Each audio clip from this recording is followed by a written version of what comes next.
All right, this is the final section. So our products are uploaded, our collections are done, our store is nicely painted. We personalized everything inside of the store.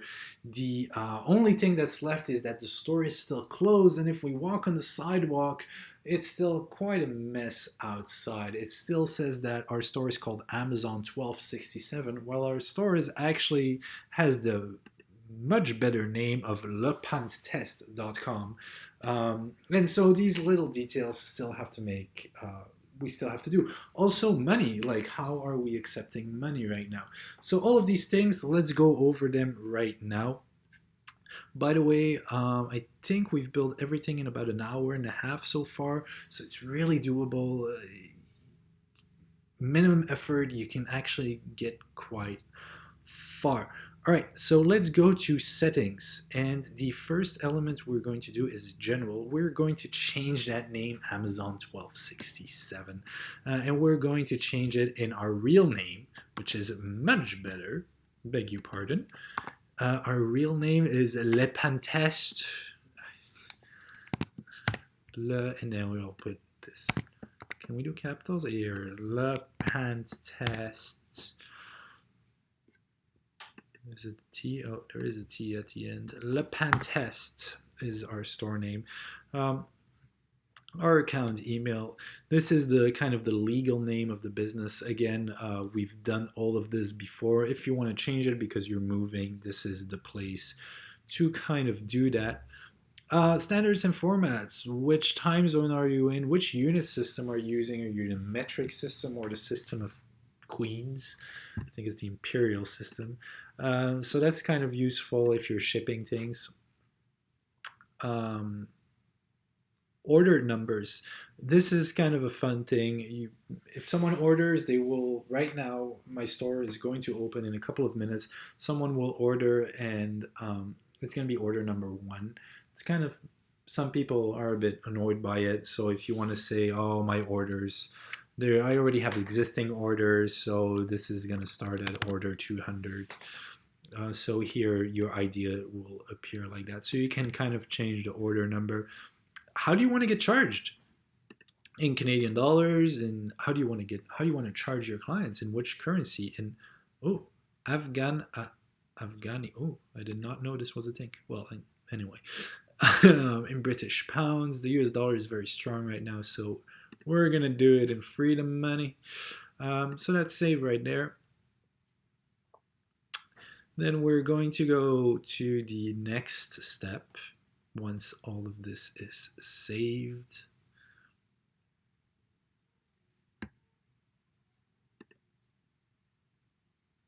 So locations is if you have multiple places for stocks. Let's say you have multiple stores, then it's really more deep dive into Shopify. Store languages is manages the different languages.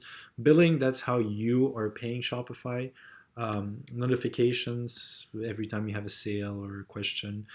Payment providers, so that's how you are getting paid, which is much more interesting in my opinion. Um, of course, they're going to say that you need to, well, we can try. I think you need to select a plan before you can start. Um, but let's go through the process here. It would normally simply be filling out the forms as necessary. You're going to have to put your banking information so that Shopify can give you the money. I think it's about 7 day delay between the sale and the moment that you get the money in your bank account. Maybe it's a 14 day. I'm going to overlay it. I'm going to look it up and I'm going to overlay it here, how many days it actually is. But once you've completed all that, you can complete the account setup right here. So that's how you're going to get paid. What else do you need to know here? It's pretty much it. Legal, that it's you, the refund policy, the privacy policy. Privacy policies in Europe are pretty important. You can just create it from a template and you can read it over and kind of adjust it as necessary, but this is kind of the standard for e-com stores. Terms of services exactly the same.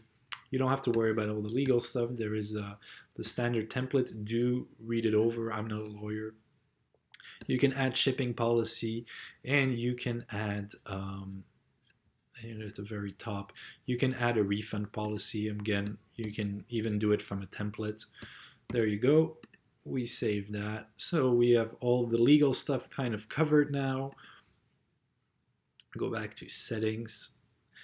And there you go, shipping. If you want to use third-party shipping, this is where you can put the different rates for different areas of the world. Let's say rest of the world, US cross-border.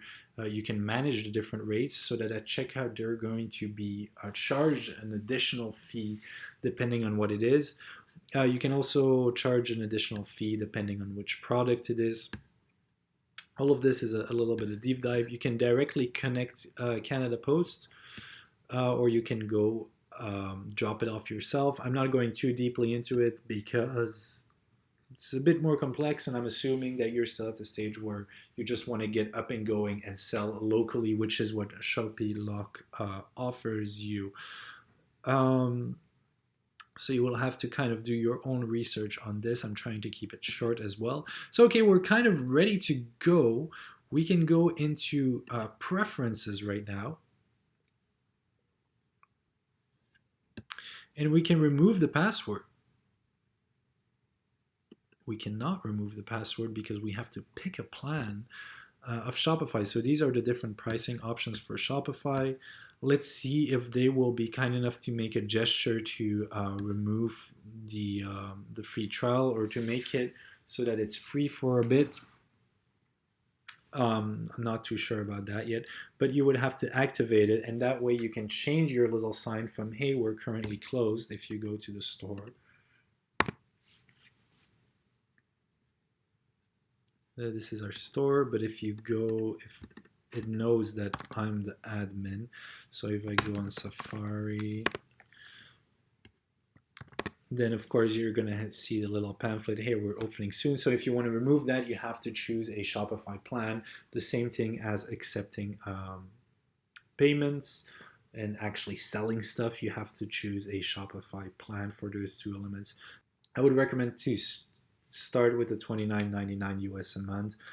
It is a cost, true, but it gets you up and running, and then you can see all the details of the plan right here, with the credit card fees that they take. So I would definitely recommend you to go with the basic to start with the online store. So there we go. One last little thing maybe is the navigation. How do you change this? That would be pretty straightforward as well. You would go to online store and navigation. You have the main menu, which has the home and the catalog. Let's say I want to go straight to my Donkey t-shirt,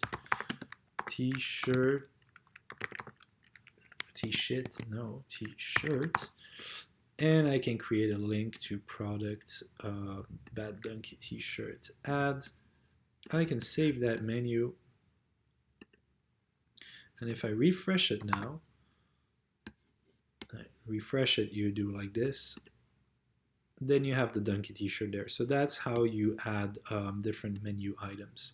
You can also start doing blog posts for marketing purposes, pages if you want to add an about page, and this and that. But well, that was it. You have everything you need to start your store, to just get up and running. There's much more you can do with the entire Shopify universe, but that's not the point of this video or these video series.